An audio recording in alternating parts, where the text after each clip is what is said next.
মুরগি বাবারা এবং মাইকের আওয়াজ যারা শুনছেন প্রত্যেকের কাছে আমি গুনাহগার। আবার মুবারকবাদ জানাচ্ছি রহমানি রাহমাতুল্লাহ তাআলা। আসসালামু আলাইকুম ওয়া রাহমাতুল্লাহি ওয়া বারাকাতুহু ওয়া বারাকাতুহু। মহান রবের দরবারে আমরা শুকর এবং সুজুদ আরজ করছি যে রব্বে কারীম আপনাদেরকে আমি গুনাহগারকে সহকারে আজকে পবিত্র রবিউল সানির দ্বিতীয় জুমায় আল্লাহর মসজিদে আসা বসার জন্য রব্বে কারীম আমাদেরকে সুযোগ কবুল করে দিয়েছেন। সেই জন্য মহান রবের দরবারে আমরা সবাই শুকরিয়া আদায় করছি। সকলে বলি আলহামদুলিল্লাহ। আজকে পবিত্র জুমার আলোচনা হচ্ছে অনুশোচনা এবং ক্ষমার প্রার্থনার উপদেশ, অর্থাৎ আল্লাহ রাব্বুল আলামিনের কাছে ক্ষমা প্রার্থনা করা, আল্লাহর কাছে ক্ষমা চাওয়া, অনুশোচনা করা। এই ব্যাপারে আজকে কিছু আলোচনা এসেছে। আমি সেই দিকে লক্ষ্য করে আপনাদের কাছে পবিত্র কোরআনুল কারীম থেকে একখানা আয়াতের টুকরা অংশ মুবারক তেলাওয়াত করেছি। আমি সেই দিকে লক্ষ্য করে কিছু কথা বলার চেষ্টা করব। আল্লাহ রাব্বুল আলামিন আমি এবং গুনাহগারদের সহকারে প্রত্যেককে যেন আল্লাহর কুরআন মোতাবেক রাসূলের পাকের সুন্নাহ মোতাবেক জীবন গড়ার তৌফিক দান করে। সবাই বলে আমিন। আল্লাহ রাসূল সাল্লাল্লাহু আলাইহি ওয়াসাল্লাম হাদিসে পাকের মধ্যে বলেন যে আমার উম্মতেরা, তোমাদেরকে আল্লাহ রাব্বুল আলামিন দুনিয়ার জমিনে পাঠিয়েছেন, তোমাদেরকে প্রেরণ করেছেন। তোমরা কি এতটুকু তোমরা কি চিন্তা করো না? তোমাদেরকে তোমাদেরকে ধোঁকায় বেড়ে গেছে। তোমার প্রভু, তোমার মালিক, তোমার রব তিনি কত দয়াবান। প্রভুর কাছে কতগুলো অপরাধ করার পরেও প্রভু তোমার সাথে একবার রাগান্বিত হয় না। যিনি তোমাকে সৃষ্টি করেছেন, যিনি তোমাকে তৈরি করেছেন, যিনি তোমাকে দুনিয়ার জমিনে ভারসাম্যপূর্ণভাবে সুন্দর আকৃতি দিয়ে ফি আহসানি তাকওয়িম, উত্তম সূরত, উত্তম আকৃতি দিয়ে যিনি তোমাকে দুনিয়ার জমিনে প্রেরণ করেছেন, যিনি তোমার সৃষ্টিকর্তা, যিনি তোমার খালেক, তোমার কি একবারও কি অনুশোচনা হয় না সে মালিকের কথা? যে মালিক তোমাকে সৃষ্টি করেছেন, তুমি মালিকের হুকুমগুলো প্রতিনিয়ত, প্রতিদিন, প্রতি মুহূর্তে অমান্য করে যাচ্ছ, কিন্তু তোমার মালিক তোমাকে একবারও তোমার উপর রাগান্বিত হয় না। বলেন না সুবহানাল্লাহ। অর্থাৎ মালিক যদি রাগান্বিত হয়ে যাইত, দুনিয়া আরো আগে ধ্বংস হয়ে যেত। মালিক যদি রাগান্বিত হয়ে যেত, নূহ আলাইহিস সালামের জমানায় একবার দুনিয়া ধ্বংস হয়েছিলেন। তো আল্লাহ রাব্বুল আলামিন যদি রাগান্বিত হয়ে যেতেন, তাহলে দুনিয়াটা আবার ধ্বংস হয়ে যেত। একমাত্র রাগান্বিত হয় না, এই জন্য আমরা হচ্ছি তার হাবিবের উম্মত। বলে না সুবহানাল্লাহ। শুধু তাই নয়, আল্লাহ রাসূল সাল্লাল্লাহু আলাইহি ওয়াসাল্লাম বলেন, তুমি মূর্খতাবশত তুমি দুনিয়ার জিন্দেগি কাটাচ্ছ। বলে কেন? এই জন্য তোমার প্রভু তোমার দিকে তাকিয়ে থাকে। সুবহানাল্লাহ বলি। তোমার প্রভু তোমার দিকে তাকিয়ে থাকে কিসের জন্য?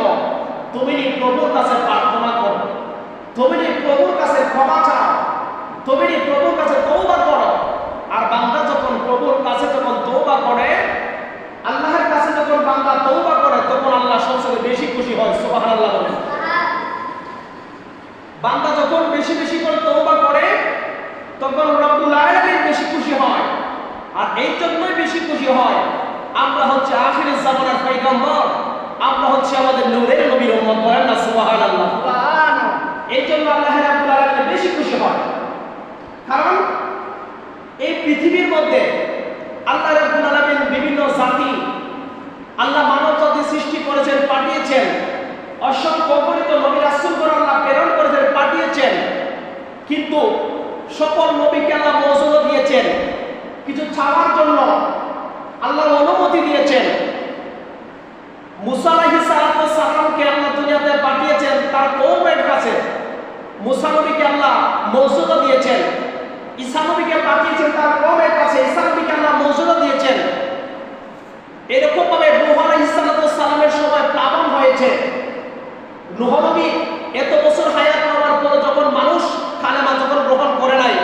আল্লাহর কাছে আবদার করেছে, আল্লাহ তুমি দুনিয়াকে ধ্বংস করে দাও, আমার এই উম্মতের আর দরকার নাই। তাদের কাছে আমি 950 বছর ইবাদতের দাওয়াত দিলাম, কালেমার দাওয়াত দিলাম, তারা গ্রহণ করে নাই। আল্লাহ সঙ্গে সঙ্গে ধ্বংস করে দিলেন। সুবহানাল্লাহ বলেন। আর আমার আপনার নবী এমন একজন নবী যিনি রহমাতুল লিল আলামিন, তিনি এমন একজন রাসূল আমরা পেয়েছি। আমার নবীকে উম্মতরা কষ্ট দেয় আর আমার নবী বলে, আল্লাহ তাদেরকে ধ্বংস করিও না, একদিন হয়তো তারা বুঝবে আমি নবীকে। তিনি আল্লাহকে বলেন না সুবহানাল্লাহ। তাহলে আমরা এমন একজন রাসূল পেয়েছি, এই জন্য আল্লাহ ধ্বংস করে নাই, একমাত্র আমাদের নবীর দোয়ায়। তো আল্লাহ রাসূল সাল্লাল্লাহু আলাইহি ওয়াসাল্লাম বলেন, হে আমার উম্মত, তোমার কি লজ্জা হয় না যখন তুমি পাপ কাজের দিকে ধাবিত হয়ে যাও? কারণ তোমার প্রভু তো তোমাকে দেখছে, তোমার সৃষ্টিকর্তা যিনি তিনি তো তোমাকে দেখছে। আল্লাহ রাসূল বলেন, তোমার কি একটুকু অনুতপ্ত হয় না? তুমি কি ভাবছো দুনিয়ার জমিনে তুমি চিরদিন থাকবা? আল্লাহ রাসূল সাল্লাল্লাহু আলাইহি ওয়াসাল্লাম বলেন, দেখো এটা কেমন দুনিয়া, এই দুনিয়ার মধ্যে আল্লাহ অসংখ্য নবী রাসূলগণ প্রেরণ করেছেন, কেউ থাকতে পারে নাই। কথা বলে ঠিক না বেঠিক? এই দুনিয়ার জমিনে আল্লাহ অসংখ্য নবী রাসূলগণ পাঠিয়েছেন, কেউ থাকতে পারে নাই, সবাই একদিন চলে যাইতে হয়েছে। অনেক মানুষ আল্লাহ পাঠিয়েছেন, কেউ থাকতে পারে নাই, সবাই একদিন চলে যাইতে হয়েছে। আল্লাহ ফেরেশতা সৃষ্টি করেছেন, তাদের একদিন মওত হবে, তাদের একদিন মৃত্যু হবে, তারা একদিন চলে যাবে। তাহলে কি থাকবে? যিনি থাকবে তিনি হচ্ছেন একমাত্র আপনার আমার সৃষ্টিকর্তা, একমাত্র মালিক আল্লাহ তাআলা। কথা বলেন ঠিক না বেঠিক? আল্লাহ ছাড়া আর কেউ থাকবে না। এই জন্য আমার রাসূল বলেন, এখনো সময় আছে দুনিয়ার জীবনের চিরস্থায়ী কোনো সার্টিফিকেট আল্লাহ কাউকে দেয় নাই। শুধুমাত্র আল্লাহ ছিলেন, আল্লাহ আছেন, আল্লাহই থাকবে। এখনো সময় আছে, আমরা যেন আল্লাহর কাছে মৃত্যুর খাটের মধ্যে শোয়ার আগে যেন আল্লাহর কাছে যেন তওবা করে ক্ষমা চাই। বলেন না সুবহানাল্লাহ।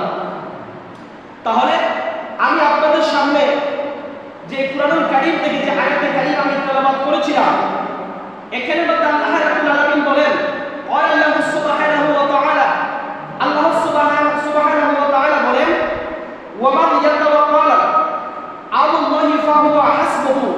আল্লাহ তাআলা বলেন, যে ব্যক্তি আল্লাহ তাআলার উপর ভরসা করে তিনি তার জন্য যথেষ্ট হয়ে যান। সুবহানাল্লাহ বলেন। একটু খেয়াল করবেন, আল্লাহ বলেন যে ব্যক্তি ওয়া মান ইয়াতাওয়াক্কাল আলাল্লাহ, যে ব্যক্তি আল্লাহর উপর ভরসা করে, যে ব্যক্তি আল্লাহর উপর ভরসা করে, আমার আল্লাহ রাব্বুল আলামিন বলতেছেন ফাহুয়া হাসবুহু, আমি আল্লাহ তার জন্য যথেষ্ট। সুবহানাল্লাহ বলেন। তাহলে রাসূল বলছেন, দুনিয়ার জমিনে মৃত্যুর খাটে শোয়ার আগে তোমার প্রভুর উপর ভরসা করো, তোমার প্রভুর দিকে ধাবিত হয়ে যাও। আর আল্লাহ নিজেই বলছেন, যারা আমি আল্লাহর উপর ভরসা করবে আমি আল্লাহ তার জন্য যথেষ্ট হয়ে যাব। বাবা, এই জন্য আমরা আল্লাহর উপর ভরসা করতে হবে সকল কাজে, আল্লাহর উপর তাওয়াক্কুল করতে হবে সকল কাজে। যদি আমরা আল্লাহর উপর তাওয়াক্কুল না করি, আল্লাহর রহমত আমরা পাবো না। কিভাবে পাবো? আমি প্রতিনিয়ত আপনাদেরকে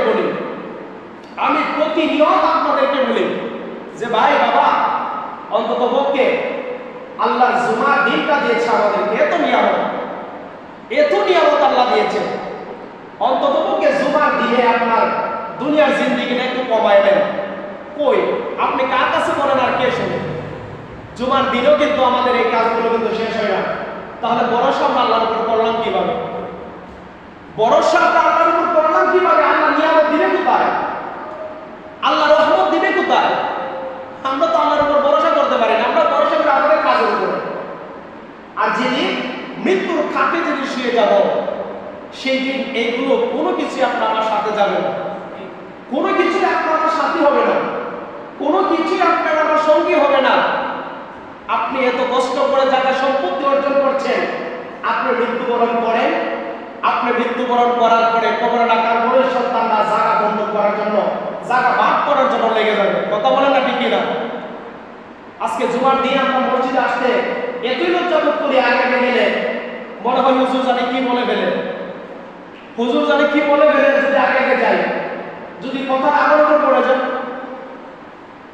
আফসোসের বিষয় আমার মনে হয় এটাই আমাদের ধারণা যে হুজুরের আলোচনাটা যদি আমার উপরে যদি চলে আসে তাহলে তাহলে কিরকম হয়ে যায়। কিন্তু আমি এটা চিন্তা করি না যে একদিনের আলোচনা দ্বারা আমি আমার জীবনটাকে একটু পরিবর্তন করি। আজকে আল্লাহর উপর তাওয়াক্কুল, আল্লাহর উপর ভরসা আমাদের কমে গেছে। আমাদের কমে গেছে, আল্লাহর উপর তাওয়াক্কুল আমাদের কমে গেছে। এই জন্য তাওয়াক্কুলকে চারটা ভাগে ভাগ করা হয়েছে। হযরতে আলী হযরতে হাতেম আসাম রাদিয়াল্লাহু তাআলা তিনি বলেন তাওয়াক্কুলকে চারটা ভাগে ভাগ করা হয়েছে। এই চারটা ভাগে যে ব্যক্তি তাওয়াক্কুল করতে পারবে, আল্লাহর উপর যারা তাওয়াক্কুল করতে পারবে তাদের উপর আল্লাহর রহমত থাকে। বলেন না সুবহানাল্লাহ। এক নাম্বার হচ্ছে মাখলুকের উপর, দ্বিতীয় নাম্বার আপনার সম্পদের উপর, তৃতীয় নাম্বার আপনার স্বীয় সত্তার উপর, চতুর্থ নাম্বার আল্লাহ তাআলার উপর আপনার তাওয়াক্কুল থাকতে হবে, আপনি সন্তুষ্টি থাকতে হবে। আর আমরা তো সন্তুষ্টি নাই, আমাদের ভিতরে সন্তুষ্টি নাই, সন্তুষ্টি কম। আমি যত পাই আমি ততর জন্যই করি, আমি যত পাই ততর পিছনে আমি করি। আমি মাইনা কত পাই, আস্তে আস্তে আমার মাইনাটা আরো বাড়ে, আমি এটার পিছনে করি। কিন্তু আল্লাহর উপর যদি ভরসা করতাম আমরা বান্দারা, যে আল্লাহই তো আমার রিজিকের মালিক, আল্লাহই তো আমার মাইনা ধরানোর মালিক, আল্লাহই তো আমার সব কিছুর মালিক, তাহলে অবশ্যই আল্লাহ আমাকে বাড়িয়ে দিত। কথা বলে না ঠিক কিনা? একটু ধরে শরীর করেন আল্লাহুম্মা সাল্লি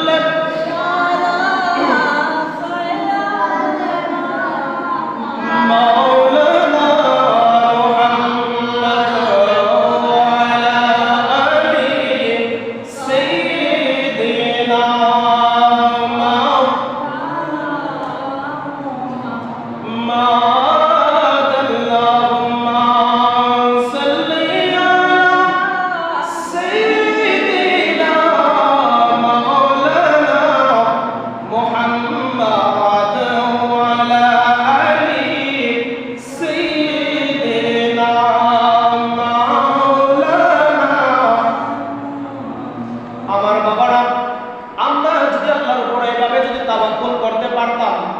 যে আল্লাহ আমাকে হায়াত দিয়েছে, আল্লাহ আমাকে সৃষ্টি করেছে, আমি আল্লাহর বান্দা, আমার রিজিকের মালিক আল্লাহর কাছে। আল্লাহ পাকের একটা নাম আছে যার নাম হচ্ছে রাজ্জাক, যিনি আপনার আমার রিজিক দাতা, যিনি আপনার আমার খালেক, যিনি আপনি আমার মালিক।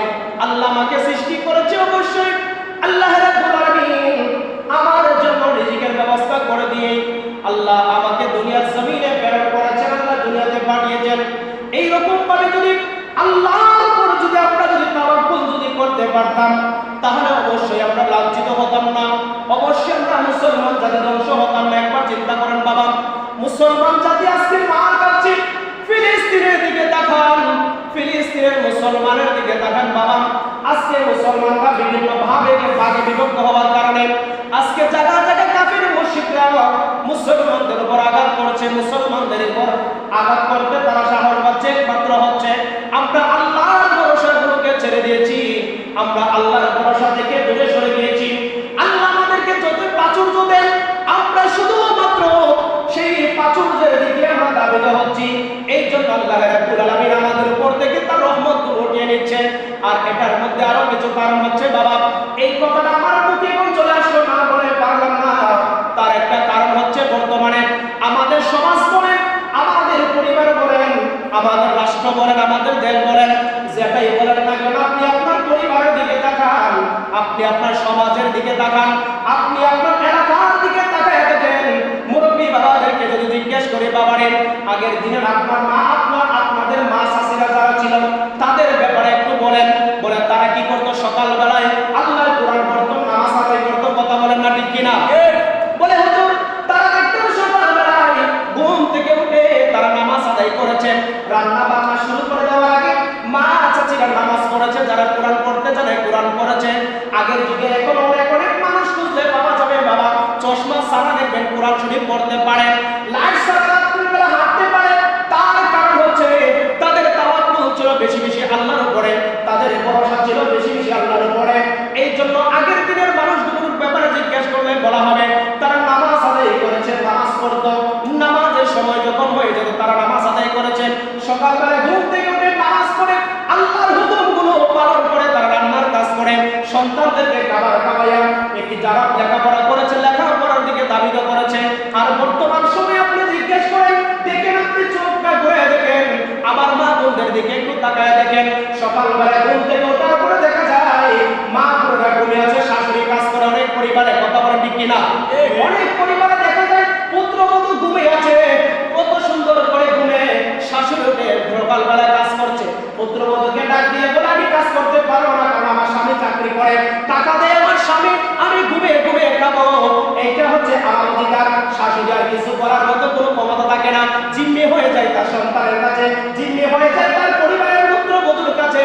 এই জন্য আজকে আমাদের সমাজের মধ্যে আল্লাহর উপর ভরসা নাই, আমরা নামাজগুলোকে ভুলে গেছি, আল্লাহর হুকুমগুলোকে ভুলে গেছি বাবা, আল্লাহর তাওয়াক্কুলগুলোকে আমরা ভুলে যাওয়ার কারণে আজকে মুসলমানরা বেশি বেশি লজ্জিত হচ্ছে। কথা বলেন ঠিক কি না? তার মধ্যে আরেকটা কারণ হচ্ছে বাবা, আমি বলতে চেয়েছিলাম আগের যুগের মা চাচিরা এখনো যারা বৃদ্ধ বয়সের যারা আছে, আমরা তো বাবা বিভিন্ন জায়গা যাই, হুজুর মানুষ যেহেতু দেখা যায় রাস্তাতে গেলে হঠাৎ করে একজন বৃদ্ধ মহিলা, হঠাৎ করে একজন বৃদ্ধ মা যদি হাঁটে, দেখা যায় হুজুরকে দেখার পরে মাথায় কাপড় দেয়। কথা বলে ঠিক কিনা? এটা কিন্তু এখনো বর্তমান সময়ের মতো আছে। আমি নাম বলতে চাই না, আপনাদের এই সমাজের মধ্যে এরকম 2-3 জন মহিলা আমার চোখে পড়েছে বাবা, আমাদেরকে দেখলে এখনো মাথার মধ্যে কাপড় দেয়, ঘুমটা দিয়ে এখনো চলে যায়। কিন্তু আপনি বর্তমান প্রজন্মের দিকে আপনি তাকান, হুজুর দেখুক বা যাই কিছু দেখুক না কেন, এত বেপরদার অবস্থা বর্তমানে শুরু হয়ে গেছে। এই জন্য আল্লাহর রহমত আমাদের উপর থেকে কমে গেছে। কথা বলেন ঠিক কি না? আল্লাহ রাসূল বলছেন, আমি যখন মেরাজের সময় যখন আমি মেরাজ করতে যখন গেলাম, জাহান্নামের দিকে যখন আমি তাকাইলাম, তাকায়ে দেখি কিছু মহিলাদেরকে দেখলাম তাদের পাগুলো উপর দিকে ঝোলানো আর মাথাগুলো নিচ দিকে ঝোলানো। আমি জিবরিল আমিনকে জিজ্ঞেস করলাম, বলে জিবরাইল, এই বুজুর্গের মধ্যে এইরকম কিছু মহিলা দেখা যায়, তাদের পাগুলো উপর দিকে দেখা যায়, তাদের মাথাগুলো নিচের দিকে দেখা যায়, আবার নিচে দেখা যায় জাহান্নামের গর্ত আগুন দাউদা করছে, তারা চিল্লাচিল্লি করছে, তারা চিৎকার করছে, তাদের চিৎকার কেউ শোনে নাই। জিবরিল আমিন ডাকতে বলেন, ইয়া রাসূলুল্লাহ, তারা হচ্ছে ওই সমস্ত মহিলারা তারা দুনিয়ার জমিনে থাকা অবস্থায়, ইয়া রাসূলুল্লাহ, তাদের চলাফেরার মধ্যে কোনো পর্দা ছিল না, মাথার মধ্যে কোনো কাপড় ছিল না, তারা বেগানাভাবে চলছে, তারা এত কণ্ঠস্বর এত উচ্চ করে কথা বলেছে, অন্য পুরুষদের সামনেও তারা কথা বলেছে, এমন ভাবে বলেছে, অন্য বেগানা পুরুষদের সাথেও তারা এমন ভাবে কথা বলেছে, তাদের কথা তাদেরকে বুঝাইলেও তারা বোঝে নাই, তাদের মধ্যে পর্দা ছিল না, তাদের মধ্যে ইবাদত ছিল না, তাদের মধ্যে আল্লাহর তাওয়াক্কুল ছিল না, তাদের মধ্যে আল্লাহর ভরসা ছিল না। এই জন্য আজকে তাদেরকে আল্লাহ এইভাবে জাহান্নামের আগুনে নিমজ্জিত করে দিয়েছে। বলেন না নাউজুবিল্লাহ। এখন একবার আপনি চিন্তা করে দেখেন, বর্তমান সময়, বর্তমান সমাজ, বর্তমান প্রেক্ষাপট আর রাসূলের পাকের জাহান্নামের মধ্যে দেখেছেন মহিলারা, তাদের সাথে মিলায় দেখেন আজকে। আমি সবাইকে বলছি না, অধিকাংশ এরকম আছে। কথা বলেন না ঠিক কিনা? অধিকাংশ এরকম আছে বাবা। 2-3 জন একত্রিত কথা বললে করা হয় এখানে মাছের বাজার। আমি মাছ চাষিদেরকে খারাপ বলছি না, এগুলো থেকে আমরা সরতে হবে, এগুলো থেকে আমরা দূরে সরতে হবে। আমরা অনেক সময় মাগরিবের নামাজ আদায় করি, শোনা যায় বিভিন্ন জায়গা থেকে মহিলা মা বোনদের চিল্লাচিল্লি, এখানে আপনাদের শোনা যেত। আজকে আল্লাহর উপর তাওয়াক্কুল, আল্লাহর উপর ভরসা আমাদের ব্যাপার। আজান বলে মা বোনেরা কি ঝগড়া করবে, কথা বলবে নাকি নামাজ পড়বে? আফসোসের বিষয়, আজকে মা বোনদেরকে বলছি, মা আপনারা নামাজের দিকে দাবিত হন, আপনারা পর্দার দিকে দাবিত হন, আপনারা নামাজ পড়েন, আল্লাহর হুকুমগুলো অনুসরণ করেন, আপনার ঘর থেকে আল্লাহর ওলি হবে। কথা বলেন ঠিক কিনা? গতকাল আল্লাহর ওলির কথা বলেছিলাম, হযরত আব্দুল কাদের জিলানী রাহমাতুল্লাহি আলাইহির কথা বলেছিলাম। আল্লাহর ওলি আপনার ঘর থেকে কিভাবে হবে? এইভাবে হবে আপনি যদি নামাজে হন। বাবা নামাজে আসে না, সন্তান নামাজে আসে, এরকম আছে কি নাই? অনেক আছে, সন্তান নামাজে আসে, বাবা আসে না। আবার অনেক ঘরে বাবা আসে, সন্তান আসে না। আজকে এরকম আবার অনেক পরিবারের মধ্যে আছে, বাবা যদি একটা সন্তানের বলে, তুমি কি আমার সাথে বেশি বুঝো? কথা বলে ঠিক কিনা? তাওয়াক্কুল কিরকম হলো একটু শুনেন। একটা কথা বলে পড়ে গেছে, বাদশাহ হারুনুর রশিদের কথা। বাদশাহ হারুনুর রশিদকে আপনারা চিনেন, নাম শুনেছেন? চিনবেন তো না, নাম শুনেছেন? বাদশাহ হারুনুর রশিদ একটা শহরের বাদশাহ ছিলেন, তিনি রাজা ছিলেন। তিনি হঠাৎ করে এক পর্যায়ে, যেহেতু আজকে এই কথাগুলো আসছে, তাওয়াক্কুলের কথাগুলো আমি আপনাদেরকে একটু শোনাই দেই। হঠাৎ করে তিনি এক পর্যায়ে তার স্ত্রীর সাথে দুপুরের খাবার খাওয়ার পরে, জোহরের খাবার খাইয়া একটু ঘুমাবো, এটা রাসূলের পাকের সুন্নাত। সুবহানাল্লাহ বলেন। বলে হুজুর আমরা কামের রাসূলের পারি না, পারেন না, এটা এক কথা, যদি পারেন এটা রাসূলের পাকের সুন্নাত আদায় হবে, তবে এমন ঘুম নয় এই ঘুমে যেন আসর নামাজ চলে যায়। এটাকে বলা হয় কাইলুলা, এটাকে বলা হয় কাইলুলা ঘুম। যদি কেউ জোহরের সময় খাবার খেয়ে একটু সময় বিশ্রাম নেয়, এটা রাসূলের পাকের একটা সুন্নাত আদায় হয়। তো যাই হোক, বাদশাহ হারুনুর রশিদ জোহরের খাবার খেয়ে তার বিবি জুবাইদাকে নিয়ে বিছানায় শুয়ে আছেন। এক পর্যায়ে বাদশাহ জিজ্ঞেস করলেন, দেখেন ক্ষমতা রাজত্ব কোথায়। বাদশাহ জিজ্ঞেস করলেন যে বিবি আমি তোমার কাছ থেকে জানতে চাই, তোমার সম্মান আমার কারণে বেশি নাকি তোমার কারণে আমার সম্মান বেশি? তো বিবি জুবাইদা বলতেছে আমার কারণে আপনার সম্মান বেশি। তো বাদশাহ হারুন রশিদ বলতেছে না, এটা হতে পারে না, আমি একটা বাদশাহ, আমি পুরো দেশটাকে চালাই, আমি শহরটাকে চালাই, আমার কারণে তোমার সম্মান বেশি, তোমাকে রাজার স্ত্রী বলে, বাদশার স্ত্রী বলে। তো বিবি জুবাইদা বলতেছে না, আমার কারণে তো আপনার সম্মান বেশি, আমি যদি না থাকি, স্ত্রী যদি না থাকে, স্বামীর কোনো মূল্য থাকবে না, আমি চলে গেলে আপনার কোনো মূল্য থাকবে না, আপনাকে মানুষ খারাপ করবে, আপনি যদি বাদশাহ হন। তো দুইজনের কথা পাল্টাপাল্টি করতে গিয়ে বাদশাহ হারুন রশিদ এক পর্যায়ে বলে ফেললেন যে আমার কারণে যদি তোমার সম্মান বেশি না হয়ে থাকে, এখন জোহরের খাবার খেয়েছি, আসরের সময় হয়ে যাচ্ছে, মাগরিবের আগে আমি তোমাকে বললাম আমার রাজ্য ছেড়ে তুমি অন্য রাজ্য চলে যেতে হবে, আর যদি তুমি আমার রাজ্য ছেড়ে অন্য রাজ্য মাগরিবের আগে না যেতে পারো, তোমাকে আমি তালাক দিয়ে দেব। একটু খেয়াল করবেন কথাটা, ক্ষমতা, রাজত্ব, আল্লাহ তাওয়াক্কুল এখানে আছে, তিনটা জিনিস আপনি এখানে পাবেন। বাদশাহ হারুন রশিদ বললেন মাগরিবের নামাজের আগে আমার রাজ্য ছেড়ে তুমি চলে যেতে হবে, যদি না যাও তুমি তালাক হয়ে যাবে। আগের যুগে গাড়ি ছিল না, এরোপ্লেন ছিল না, বর্তমান সময়ের মতো তো প্রযুক্তি গাড়ি ছিল না। তো জুবাইদা বলতেছেন এটা কিভাবে সম্ভব হবে, আমি তো আপনার রাজ্য ছেড়ে চলে যেতে পারবো না, কারণ হাইটা হাইটা তো একটা রাজ্য ছাড়া সম্ভব নয়। 1 ঘন্টা 2 ঘন্টা হাঁটতে একটা আরো বেশি 5-6 কিলোমিটার 10 কিলোমিটারে গেলেন, এর সাথে বেশি তো যেতে পারবেন না। তো বাদশাহ হারুন রশিদ বলতেছে আমি দেখতে চাই কার কারণে তোমার সম্মানটা বেশি, দেখার জন্য এই কথা বলে দিলেন। তো জুবাইদা কান্না করছে, এখন বাদশাহ হারুন রশিদ রাগ যখন কমে গেছে, এখন চিন্তা করতে চাই সে তো আমার সহধর্মিনী, আমি রাগের মাথায় কি বলে ফেলছি, আমার রাজ্য তো সে ছাড়তে পারবে না কিছুক্ষণের ভিতরে, এখন মুসিবতের মধ্যে পড়ে গেছে, আমি যদি না ছাড়ে আমার স্ত্রী আমার জন্য তালাক হয়ে যাবে। মুসিবতের মধ্যে পড়ে গিয়ে দৌড়াদৌড়ি করতে করতে তখনকার সময় একজন আলিম ছিলেন যার নাম ইমাম শাফি রহমাতুল্লাহ আলাইহি, না ইমাম ইউসুফ রহমাতুল্লাহ আলাইহি তখনকার যুগে আলিম ছিলেন, যিনি ইমামে আযম আবু হানিফার ছাত্র। তো ইউসুফ রহমাতুল্লাহ আলাইহি তিনি একজন ইমাম ছিলেন। তো ওনার কাছে আস্তে আস্তে তিনি চলে গেলেন, চলে গিয়ে বলতেছেন হুজুর আমি তো একটা ভুল করে ফেলেছি। বলে কিসের ভুল? আমি আমার স্ত্রীর সাথে এক পর্যায়ে কথা বলতে বলতে আমি আমার স্ত্রীকে বলে দিলাম যে মাগরিবের নামাজের আগে যদি তুমি আমার রাজ্য ছেড়ে যদি তুমি না যাইতে পারো তুমি তালাক হয়ে যাবে। আল্লাহু আকবার বলেন না। দেখেন ইসলাম কেবল, ইসলাম কত শান্তির ধর্ম, ইসলামে কত শান্তি আল্লাহ দিয়েছে, আল্লাহর উপর ভরসা করলে কি হয়। বাদশাহ হারুন রশিদ বলেন হুজুর আমি স্ত্রীর সাথে কথা বলতে বলতে তর্ক করতে করতে পর্যায়ে আমি আমার স্ত্রীকে বললাম স্ত্রী জুবাইদা আমার কারণে যদি তোমার সম্মান যদি বেশি না হয়ে থাকে তুমি একটা কাজ করতে হবে, মাগরিবের নামাজের আগে তুমি আমার রাজ্য ছেড়ে তুমি যদি চলে না যেতে পারো তাহলে আমার থেকে তুমি তালাক হয়ে যাবে। তখন হুজুর একটা মুস্কি হাসি দিয়ে বলতেছেন বাদশাহ আপনি একটু বসেন, আপনি চিন্তা করিয়েন না। কিন্তু বাদশাহ বসার পরে কিছুক্ষণ পরে আবার জিজ্ঞেস করে হুজুর আপনি তাড়াতাড়ি সমাধান দেন। হুজুর বলে আপনি বসেন, চিন্তা করবেন না। এখন বাদশাহ বলতেছেন কেন চিন্তা করব না, কোনো প্রযুক্তি নাই, গাড়ি নাই, কোনো কিছু নাই, আমার রাজ্য ত্যাগ করতে অনেক 2 থেকে 3 দিনের কমে তো হবেই না।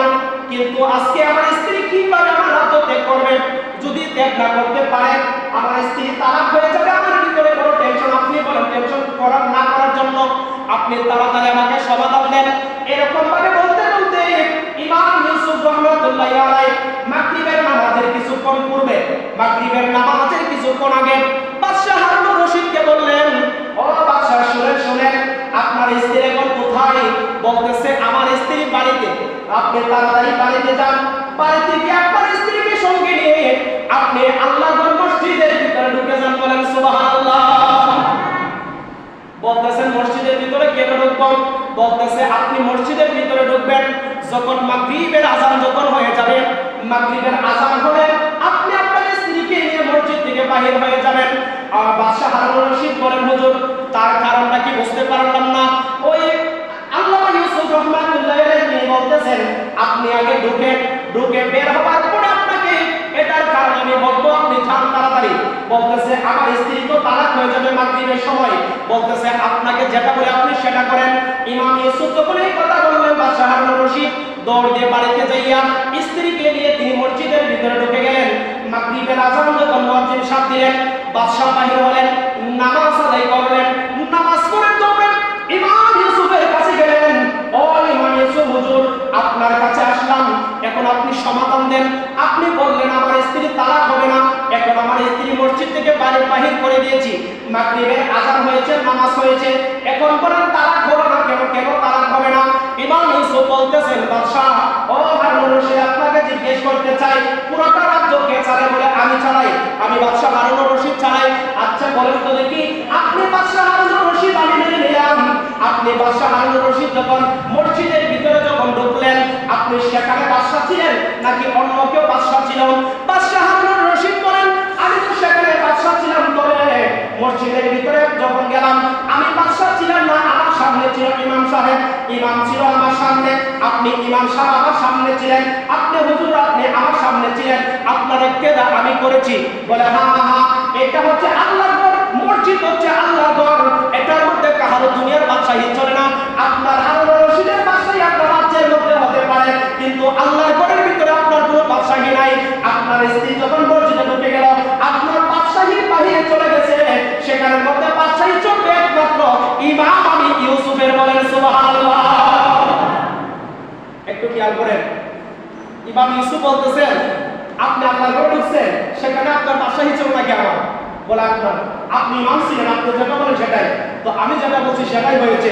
আল্লাহর ঘরের ভিতরে আপনার বাদশাহী চলবে না। আপনি বাদশাহী ছিলেন আপনার সমাজে, আপনি বাদশাহী ছিলেন আপনার গ্রামে, আপনি বাদশাহী ছিলেন আপনার এলাকায়, আপনার বাদশাহী ছিল আপনার রাজ্যে, কিন্তু আল্লাহর ঘরের ভিতরে যখন প্রবেশ করেছেন, সেখানে আপনার ক্ষমতা চলে না। সেখানে ইমাম সাহেব যেটা বলে সেটাই হয়। ইমাম সাহেব বলতে হবে কোরআন হাদিস ভিত্তিক, আর কোরআন হাদিস যেটা বলে চালাবে আল্লাহর ঘরের ভিতরে সেটাই চলে, আপনার রাজত্ব সেখানে চলে না। বলে সুবহানাল্লাহ। বলে তাহলে আমার স্ত্রী তালাক হবে? বলে না, আপনি বলছেন আপনার রাজ্য ছেড়ে দেওয়ার জন্য, সে তো আল্লাহর ঘরে চলে গেছে। সুবহানাল্লাহ বলেন না, সে তো আমার রাজ্যে চলে গেছে, সেখানে তো আমি বাদশা। সুবহানাল্লাহ বলেন, সেখানে তো আপনি বাদশা ছিলেন না, সেখানে আমি ইমাম ছিলাম, আমি বাদশা ছিলাম। আপনার স্ত্রী আমার অধীনে ছিল, আপনার রাজ্যের বাহিরে ছিল, এই জন্য আপনার স্ত্রী তালাক হয় নাই। বাবা এখন চিন্তা করে দেখেন, আল্লাহর উপর ভরসা আমাদের দরকার আছে কি নাই? আল্লাহর ঘর আমাদের দরকার আছে কি নাই?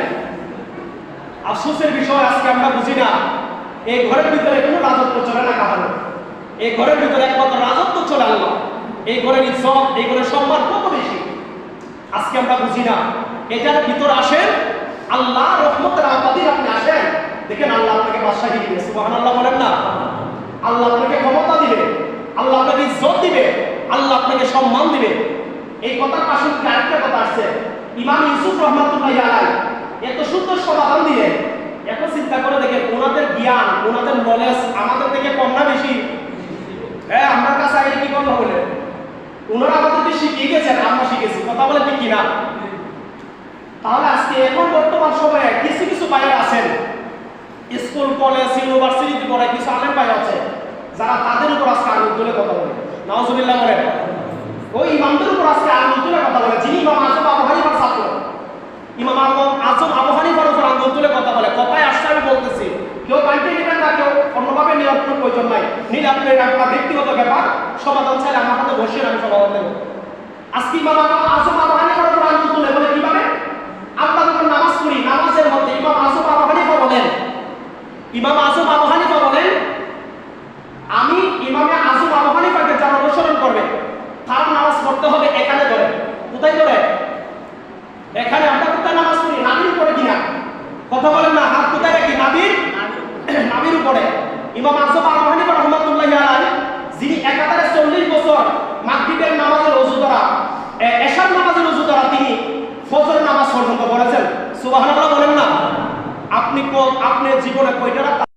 উনি এশার নামাজের ওযু দ্বারা একাধারে তিনি কিতাব লিখেছিলেন। এই কিতাবের নাম হচ্ছে শরীফ ফিকুল আকবর তো লিখেছেন, একটা মাসালার কিতাব, আমার খেয়াল হচ্ছে না এখন।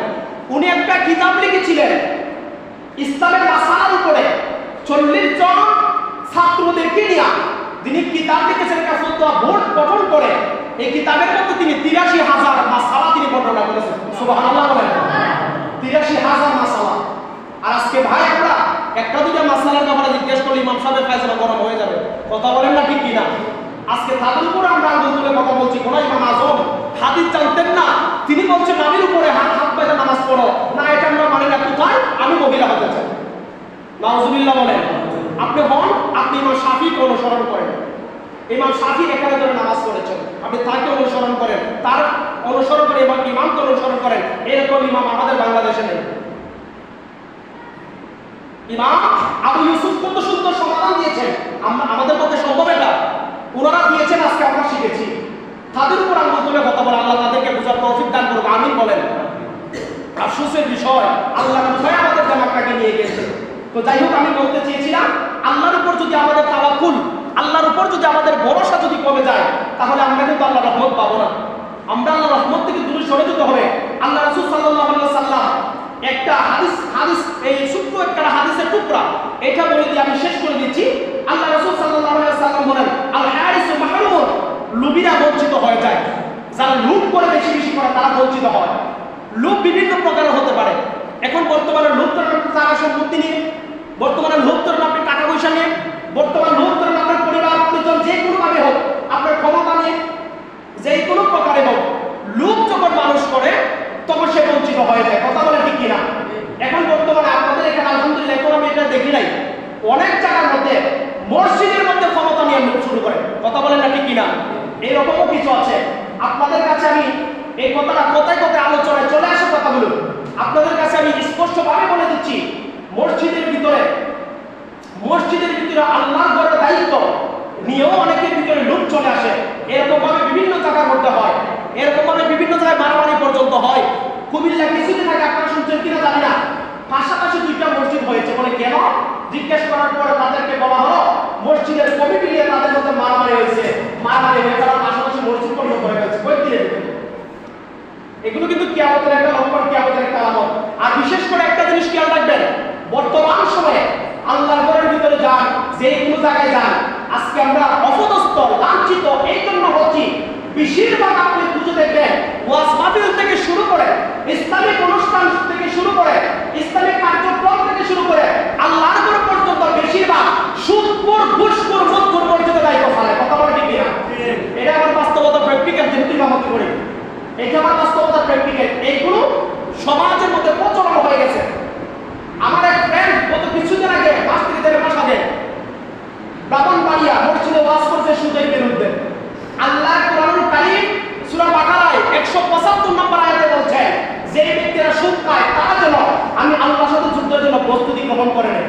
নাউজুবিল্লাহ বলেন। আল্লাহর সাথে যুদ্ধ করা সম্ভব হবে? আল্লাহর সাথে কিন্তু যুদ্ধ করা সম্ভব হবে না। এই আলোচনা করার কারণে সুদখোর ব্যক্তি সরাসরি কিছু না বলতে পারে, পিছনে ঢুকাই দিচ্ছে ইনজেকশন, পিছনে মশা ছাড়া দিচ্ছে, একটু কোনো করে টুক হয়। কিছুদিন পরে দেখা যায় মাসের দুধ পাই করছে, মাসা ক্যান্সার।